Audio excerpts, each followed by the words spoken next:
Une petite pause avant de retourner dans les gares ou encore sur les routes. Bintili, un mot de cinéma avec la sortie de La mort de Staline, film dont LCI est partenaire. Exactement. Alors moi j'ai beaucoup rigolé devant ce film. Ce film c'est une satire politique et historique qui revient sur tous les événements autour de la mort du dictateur russe en s'inspirant de faits réels. En mars 53, Staline est victime d'une attaque cérébrale et comme personne n'a le droit d'entrer dans sa chambre, il ne va pas être secouru tout de suite et ses ministres, sa garde rapprochée, vont aussi mettre du temps à appeler un médecin. Et tout au long du film, on va suivre une lutte acharnée pour le pouvoir entre Khrouchtchev, Beria, Molotov et Malenkov. Tous rêvent d'une chose, devenir le nouveau secrétaire général de l'URSS. Et pour ça, tout est permis à ambiance Cuba, complot et paranoïa. Petit extrait.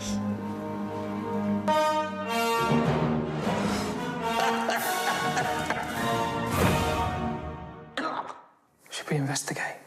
Should you shut the fuck up before you get us both killed? He's irreplaceable. I propose we call a doctor. All the best doctors are dead. Exhausted. I can't remember who's alive and who isn't. We need to start putting together a plan. How can you run and plot at the same time? Lookalikes. I think their contract's up. All of you can kiss my Russian ass. Alors vous l'avez vu, le film est savoureux, à la fois très drôle, hilarant et en même temps tragique. C'est une superbe farce tout simplement. On retrouve cet humour anglais, fin, grinçant que moi j'aime beaucoup.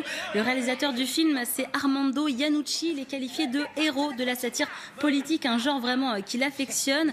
Pour ce film, il s'est inspiré d'une BD, La mort de Staline, créée par deux Français. Il nous replonge complètement dans cette ambiance de l'époque. Il arrive à nous faire rire de cette période quand même où tout le monde connaissait quelqu'un qui avait été exécuté ou envoyé au goulag. David Verrag a rencontré le réalisateur qui revient sur les premières réactions positives de certains Russes. Écoutez.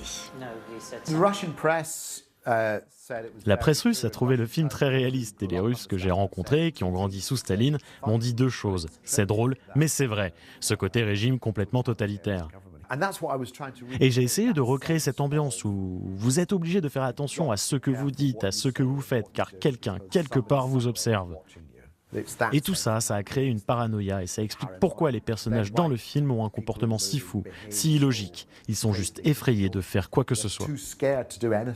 Alors vous l'imaginez, le Kremlin n'a pas trop rigolé, le ministère de la Culture russe a tout simplement annulé la distribution du film.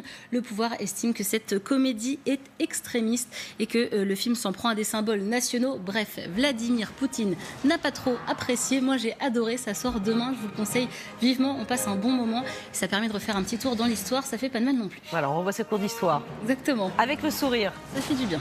C'est original pour les enfants aussi, est-ce que c'est possible? Les enfants, non, les ados. Ah, les ados mal pour les cours des collégiens, c'est bien. Bon, pour les révisions, pourquoi pas. Le bac s'approche. Merci beaucoup, Bintili.